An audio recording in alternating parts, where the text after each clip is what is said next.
अस्सलाम वालेकुम, मैं हूं दिल इम्तियाज़ और आप देख रहे हैं तख्ती ऑनलाइन। कहा जाता है कि ब्रांड फैक्ट्रियों में नहीं बनते बल्कि जहनों में बनाए जाते हैं। Products are made in factories but brands are made in minds.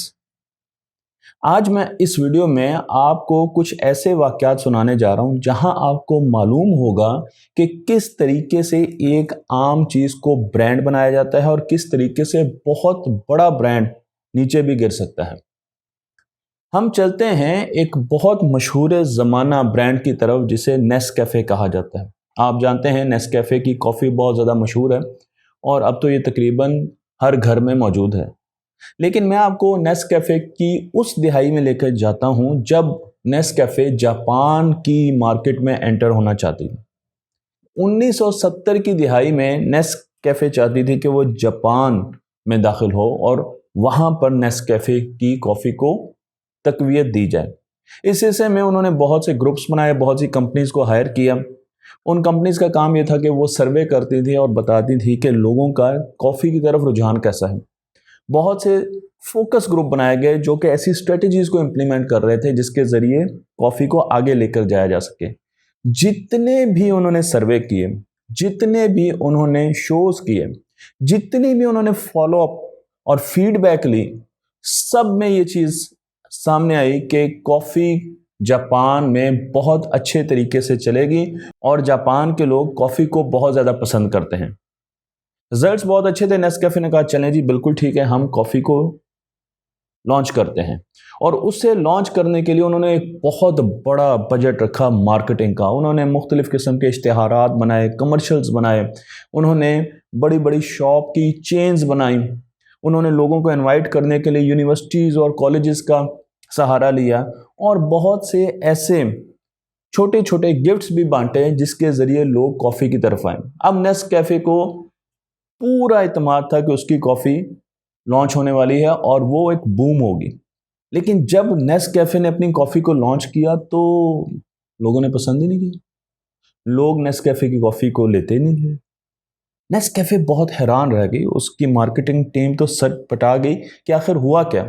उन्होंने सर्वे किए कि क्या लोगों को हमारा टेस्ट नहीं पसंद आ रहा, तो पता चला लोगों को टेस्ट तो पसंद आ रहा। फिर उन्होंने सर्वे किया कि क्या लोगों को इसकी खुशबू पसंद नहीं। लोगों को खुशबू भी पसंद थी, लोगों को ये भी पसंद था कि वो किस तरीके से ऊपर डिज़ाइन बनाते हैं, लोगों को उनका कप तक पसंद था, हर चीज़ पसंद थी। लेकिन लोग ये बार बार कह रहे थे कि जब भी हम कॉफ़ी की तरफ जाते हैं और उसे लेने की कोशिश करते हैं तो एक बैरियर है जिसे हम क्रॉस नहीं कर पाते और हम कॉफ़ी की बजाय चाय की तरफ चले जाते हैं। मैं आपको ये बता दूं कि जापान की इकोनॉमी का एक बड़ा हिस्सा चाय की खरीदो फरोख्त पर भी उस वक्त लग रहा था। जापान में चाय का कल्चर था और कॉफ़ी अपना रास्ता बना रही थी। नेस्कैफे बहुत ज़्यादा परेशान हुई और उन्होंने एक बहुत बड़े साइकोलॉजिस्ट को हायर किया जिन्हें क्लोटेर रेपेले कहते हैं। क्लोटेर रेपेले एक फ्रेंच कंसल्टेंट भी हैं, साइकोलॉजिस्ट भी हैं। शुरू में ये बच्चों पर काम करते थे। वो बच्चे जिन्हें ऑटिज़म होता है उनकी तरबियत करने की कोशिश करते थे, लेकिन बहुत बुरे तरीके से ये फेल हुए। और फिर इन्होंने मार्केटिंग का रुख किया, लेकिन मार्केटिंग की दुनिया में इन्हें उस्ताद माना जाता है, इन्हें गुरु माना जाता है। रेपेले ने एक कंपनी बनाई और वो कंपनी 500 दीगर कंपनीज को कंसल्टेंसी देती है कि किस तरीके से आपने कंज्यूमर्स के डिसीजंस को बदलना है। मैं आपको यहाँ पे रेपेले की किताबें भी लिखा रहा हूँ और इन किताबों में आप देखें तो आपको बार बार एक वर्ड नजर आएगा, कल्चर का।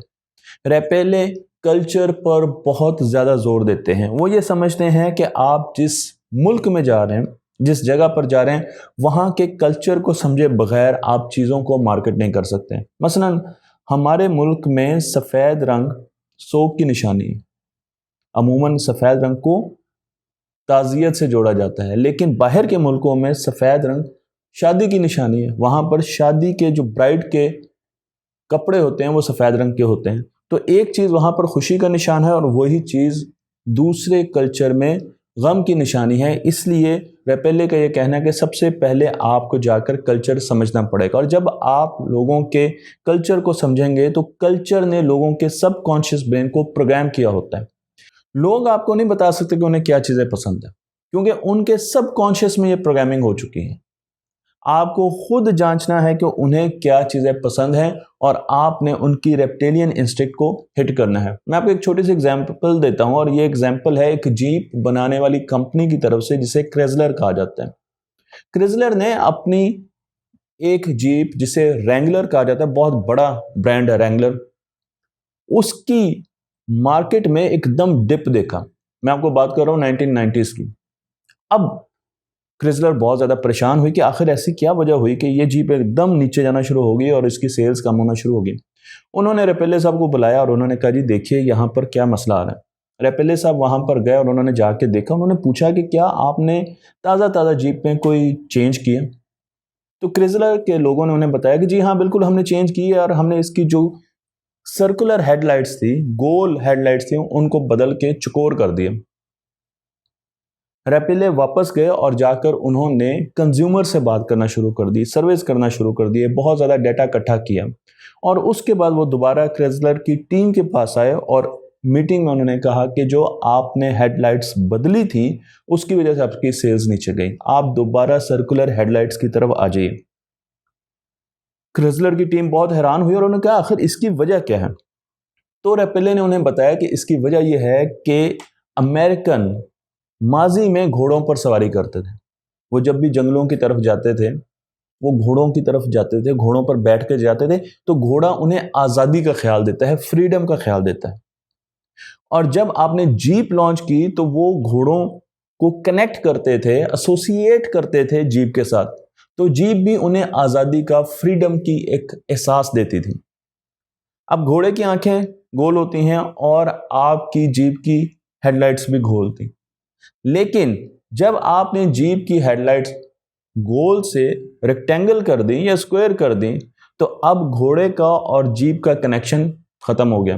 آپ نے تو آٹومیشن کی، آپ نے تو جدت ڈالی اس میں، لیکن جو وہ ایسوسیشن تھی، جو کلچر سے آ رہی تھی، وہ ایسوسیشن ختم ہو گئی، اور اس کی وجہ سے فریڈم کا احساس ختم ہو گیا. جب وہ فریڈم کا احساس ختم ہوا تو لوگوں نے جیپ لینا بند کر دی. تو اب آپ کو صرف یہ کرنا ہے کہ آپ کو دوبارہ رینگلر جیپ کی جو ہیڈ لائٹس ہیں ان کو گول کرنا ہے.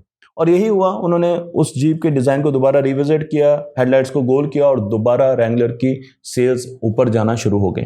دوبارہ آتے ہیں کافی کی طرف، کیونکہ ہم نے کافی سے شروع کیا تھا، اور اسی سپر ہیرو کو، اسی مارکیٹنگ گروہ کو بلایا گیا جاپان میں، اور بتایا گیا کہ ہم نے بہت کوشش کی لیکن ہماری کافی نہیں بک رہی. جب ریپیلے وہاں پر گئے تو وہاں پر انہوں نے کلچر کو غور سے اسٹڈی کیا، کیونکہ وہ ایک نیورو سائنٹسٹ بھی تھے، ایک سائیکالوجسٹ بھی تھے. تو انہوں نے دیکھا کہ چائے جاپنیز کے کلچر میں رچی بسی ہے. بچپن سے بچے چائے پینے کے شوقین ہیں، انہیں ان کی خوشبو آتی ہے، چائے کا ٹیسٹ ڈیولپ ہوتا ہے، وہ گھر میں چائے کی باتیں کرتے ہیں، چائے کی کراکری استعمال کرتے ہیں. ان کے گھروں میں جتنے سنیکس بھی تھے، جو کھانے پینے کی چیزیں تھیں، وہ بھی ایسی تھی جو چائے کے ساتھ اچھی لگتی ہیں. تو ایک پورا کلچر ڈیولپ ہوا تھا جو کہ چائے کے گرد ڈیولپ ہوا. اور جب یہ بچے بڑے ہوتے ہیں یا جب ان کو کافی دی جاتی ہے تو ان کے سامنے ایک بیریئر آ جاتا ہے، کیونکہ ان کو ایسا لگتا ہے کہ شاید یہ اپنا کلچر چھوڑ کے ایک نئی چیز کی طرف جا رہے ہیں. تو آپ کو کافی کو کسی نہ کسی طریقے سے جاپنیز کلچر میں لانا پڑے گا، اور بہت چھوٹے لیول پر لانا پڑے گا. تو ریپیلے نے پتہ کیا سجیسٹ کیا؟ ریپیلے نے کہا نیسکیفے کو کہ آپ چھوٹی چھوٹی کینڈیز کافی ٹیسٹ کی بنانا شروع کر دیں، آپ چاکلیٹس دینا شروع کر دیں جس میں کافی ٹیسٹ ہو، آپ ایسے مشروبات بچوں کو دینا شروع کر دیں، مارکیٹ میں فلڈ کر دیں جس میں کافی ٹیسٹ ہو. تو آپ چھوٹے لیول پر جا کر ایسی چیزوں کی مینوفیکچرنگ کریں گے یا پرموٹ کریں ایسے مینوفیکچرر کو یہ چیزیں بنا سکیں، تو بچوں کا ٹیسٹ بدلے گا، ان کے سنیکس بدلیں گے، ان کی سوچنے کی صلاحیت بدلے گی، اور ساتھ ساتھ کلچر میں یہ چیز آنا شروع ہو جائے گی. جب اسکولوں میں کافی کی کینڈیز کھائی جائیں گی تو آہستہ آہستہ وہ بچہ آپ کی کافی لینا شروع کر دے گا. اور بالکل ایسا ہی ہوا. جاپان کی مارکیٹ کو ان ٹافی سے اور ان کینڈی سے فلڈ کر دیا گیا، اور اس کے کچھ عرصے بعد جاپان میں نیسکیفے کی سیلز اوپر جانا شروع ہو گئی. میں آپ کو یہاں پر یہ گراف دکھا رہا ہوں، اور اس گراف سے آپ اندازہ لگا سکتے ہیں کہ جاپان میں نیسکیفے کافی کا برانڈ کس طریقے سے اوپر چلا گیا. تو یہاں پر سبق ہمیں یہ ملتا ہے کہ جب آپ مارکیٹنگ کر رہے ہیں یا آپ نیورو مارکیٹنگ کی طرف جا رہے ہیں तो आपको कल्चर के बारे में पता होना चाहिए, उस इलाके के जहाँ पर जाकर आप अपनी चीज़ को बेचना चाह रहे हैं। अगर आप दिमाग को समझे बगैर और कल्चर को समझे बगैर और उन चीज़ों को जो कि दिमाग पर असर रखती हैं, जो कि इंसान के लाशऊर में है, और लाशऊर की चीज़ कभी भी इंसान आपको नहीं बता सकता। आप ये मुझे नहीं बता सकते कि आपको क्या चीज़ें पसंद हैं, क्योंकि आपको खुद भी नहीं मालूम, वो आपके लाशऊर में है। और जब वो चीज़ अचानक आपके सामने आएगी तो फिर आप पसंदीदगी का या नापसंदीदगी का इजहार करेंगे। तो उन चीज़ों को बाहर निकालना ऐसे गुरुओं का काम होता है जो कि इन चीज़ों को आगे लेकर चलते हैं और इस तरीके से मार्केटिंग करते हैं। तो मुझे उम्मीद है कि ये वीडियो आपको पसंद आई होगी और इस वीडियो ने आपको मार्केटिंग के बारे में और न्यूरो साइंस ऑफ मार्केटिंग के बारे में कुछ चीज़ें बताई होंगी। तख्ती ऑनलाइन को लाइक कीजिए, शेयर कीजिए और इस इल्म को दूसरों तक पहुँचाते रहिए।